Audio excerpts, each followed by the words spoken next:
I'm tired of someone else's propaganda. I'm for truth no matter who says it. I'm for justice no matter who it's for or against. I'm a human first and foremost, and as such, I'm for whoever and whatever benefits humanity as a whole. Al-Hajj Malik al-Shabazz, also known as the late Malcolm X. There are those who insist that there is a conflict between science and religion, but I question whether anyone insisting such comprehends either science or religion. The function of both can be discerned, and I maintain the scientific method can assist in bringing about an understanding of religion.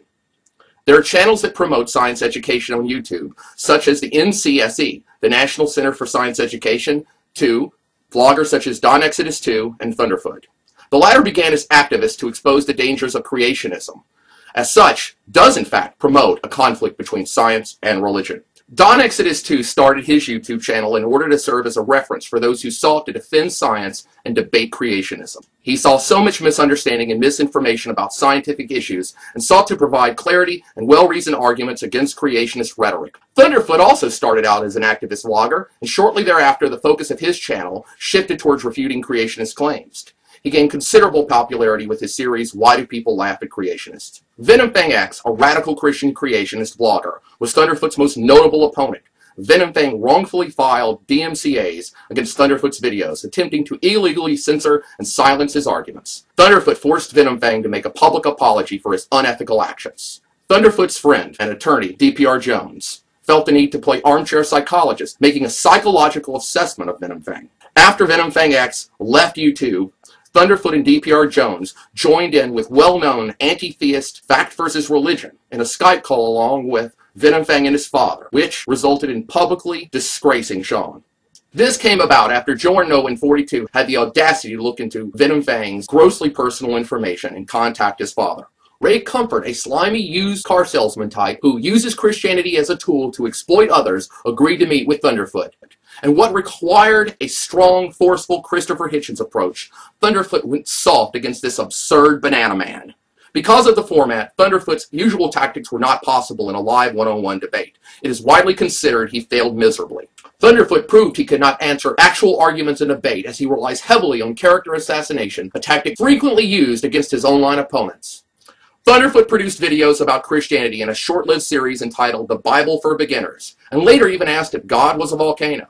In these, he seems to have an utter lack of appreciation and understanding for myth. He abandoned his well-reasoned approach in his Why Do People Laugh at Creationist series. He launched into an arrogant commentary on a subject in which he had no expertise. Thunderfoot then reacted to the controversy over South Park being wrongfully censored and prevented from depicting the Prophet Muhammad. He utilized this issue of Draw Muhammad Day in order to promote his anti-Islamic agenda.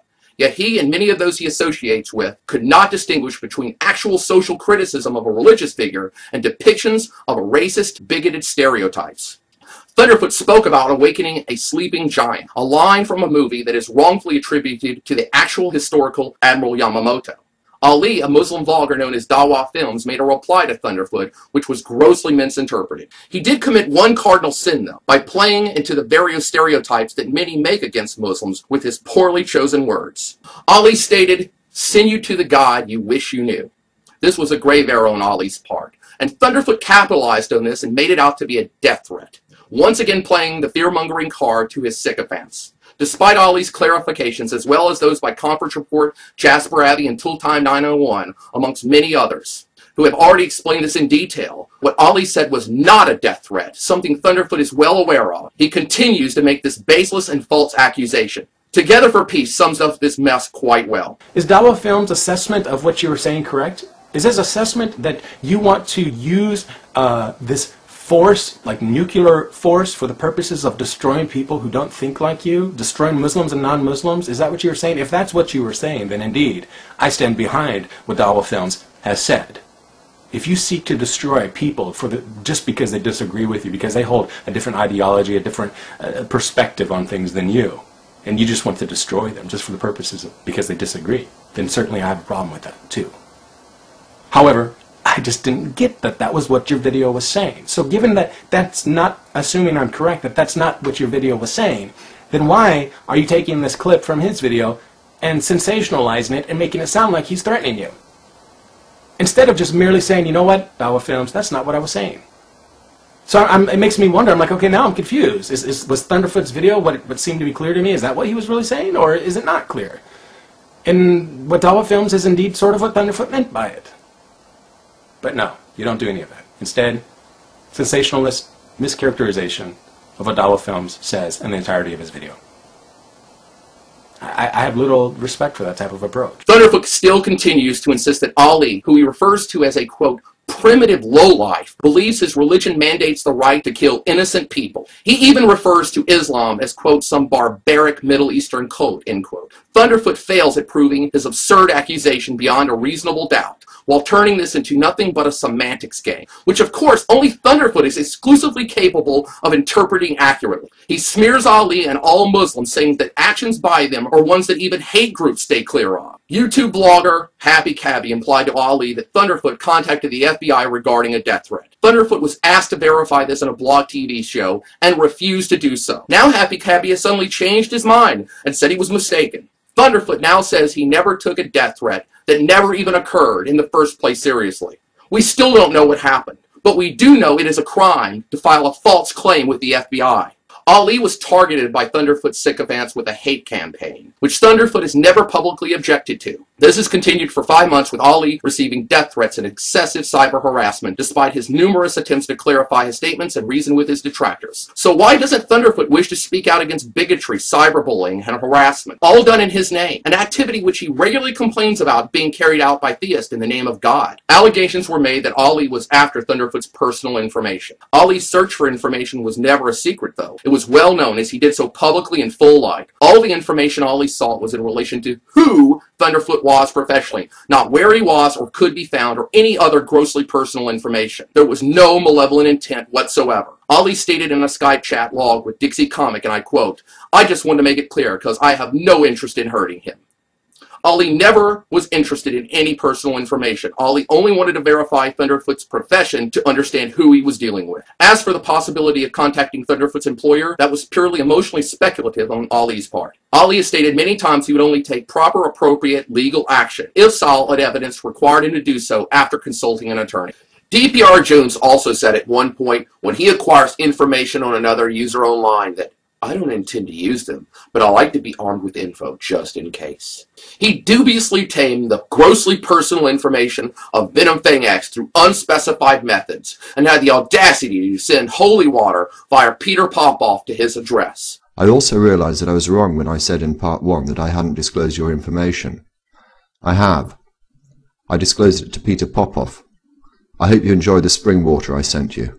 After seeking Venom's address and contacting his parents through Jordan Owen 42, he and Thunderfoot make the claim that Ali has crossed some inexcusable line. This is the absolute height of hypocrisy. DPR Jones and Thunderfoot have cried crocodile tears on this matter. There is also an accusation that Ali was interested in hacking Thunderfoot's secondary YouTube account, and such has been explained as joking by Ali. Ali is a Muslim, but to be stereotyped as an evil terrorist without a sense of humor is cynical and malicious. I question whether Thunderfoot is capable of telling the difference between humor, prose, and poetry, especially when it comes to religion and anyone who is religious. Regarding Islam, Thunderfoot states, quote, "I believe the world will be a better place when in 50 years, if this anti-science attribute to the religion is diminished or the number of people practicing the religion is diminished." Well, I've heard this argument before regarding atheism and homosexuality, how such is immoral, counterproductive to human civilization, and that the latter spreads disease. If only we could just educate these fools out of such nonsense. Thunderfoot is to have us believe he is non-biased when he has stated he agrees with Eagle Eye that moderate Muslims are the ones too cowardly to blow themselves up while cheering on the actions of violent extremists in the back of their minds. For people like Thunderfoot, a true Muslim must be a terrorist. While the current status of the Middle East as a region in turmoil and badly in need of modern development is not in question, to blame all those problems on religion is utterly absurd. The area has been in continual flux since the end of the Age of Empires after the close of the First World War. The European powers divided up the remains in Europe and the Middle East and elsewhere, often drawing lines on a map, dividing the spoils of war between them with little concern for the realities on the ground or the wishes of those who live there. We all know the mess that caused in Europe and how it resulted in the Second World War. Conflict continues in the Middle East. But to not understand how politics played a role in creating this mess is to be willfully ignorant. There are many factors to take into account. As for the argument that there is an anti-science element to the Islamic faith, let us not forget, as Muhammad Hamadullah, a scholar of Islam and international law, stated regarding the 10th century encyclopedia of the Brethren of Purity, and I quote, "The Muslim thinkers state that the ape then evolved into a lower kind of barbarian man. He then became a superior human being. English translations of the encyclopedia were available from 1812 onward, and this may have directly influenced Charles Darwin. If Islam is such a detriment culturally, then how come it influenced such a conclusion? And what about the golden age of Islam?" Thunderfoot responded to Coughlin by diagnosing him with histrionic personality disorder. This is reminiscent of D.P.R. Jones' diagnosis of Venom Fang X. Thunderfoot, if an argument is made against him, concludes that the person making the argument must have some kind of mental illness. This is consistent with his history of character assassination. This was also used in Soviet Russia as a draconian manner of suppressing any and all critics. Thunderfoot, who so often accuses others of cowardice, continually behaves like a feckless thug when it comes to arguing and presenting his case here on YouTube. He has continuously ignored or refused to address well-reasoned criticism. When this has failed, he has resorted to the self-same tactics he has so utterly condemned creationists for using. When he has faced those with an actual understanding of the issues, he slithers away like the snake that he is. Though he attempted to respond to Deland and Cole, Thunderfoot showcased his failures to communicate, to comprehend another's point of view, and fairly respond to criticism. Alexander Hamilton wisely pointed out that, "I have thought it my duty to exhibit things as they are, not as they ought to be." Wasn't it the aim of the Thunderfoot channel to have science at its heart? Yet, now he pushes a conclusion and cherry-picks evidence to have such neatly fit together to reflect his own biased conclusions without citing evidence. Using your own videos to push an East versus West mentality that paints a black and white perspective while promoting stereotypes does not reflect utilization of the scientific method. The videos he has posted do not include proper citation of clips used or have a bibliography included. Isn't citation, clarifying, and posting disclaimers important from someone who brags about peer-reviewed journals and responsibility? Apparently not. Thunderfoot hosted a Blog TV broadcast on the channel Beauty in the Universe on September 13th, 2009. Aaron Raw and Don Exodus 2 co-hosted. The latter spoke at length about their objectives on YouTube. Thunderfoot boldly declared his online agenda, that the only way to truly promote science is to relentlessly disparage individual theists by utterly humiliating them, just as he did with Venom Fang X, and holding them up as a burnt effigy against the religion itself. This point was agreed upon by all involved. It is appalling to suggest that this approach actually promotes science. This explains the long history of character assassination coming from Thunderfoot and all those who have joined his exclusive anti-theist clan. It's quite apparent, for them in their minds, that the ends justify the means. Don Exodus 2 verified this agenda. You should never debate a creationist, and I do believe that unless you know enough about them, because a lot of it is about presentation, and it's a lot about your style of argument, and it's about your ability to think on your feet. And I personally know that I'm very good at that, and I know that he is not so much. And having reality on my side isn't really a bad thing. So YouTube needed another, I don't want to say another villain, but it had gone stagnant. After Venom Fang X was, carried away to his padded room, and after Gear Up kind of disappeared, there was really no one in the community, kind of gone stagnant. Here we had a crazy person, and I saw an opportunity. It reminded me when Thunderfoot said about Venom Fang X, quote, "If you do go, I will miss you.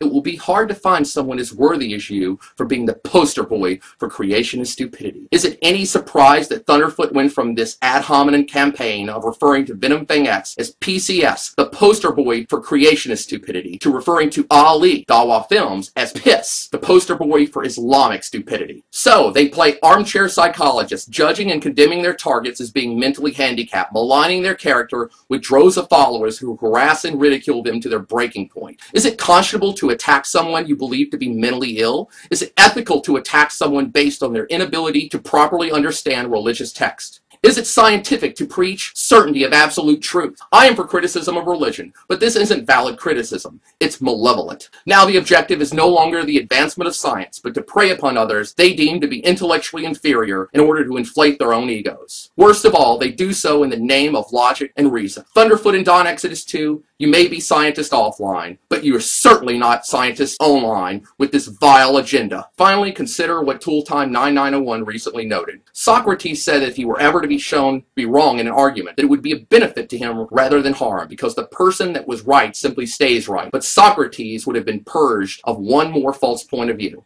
I am always baffled by people who zealously guard their opinions and defend them against all objections, even when they are wrong, just because they seem to value thinking they are right more than actually being right. I know where I stand on this. Do you?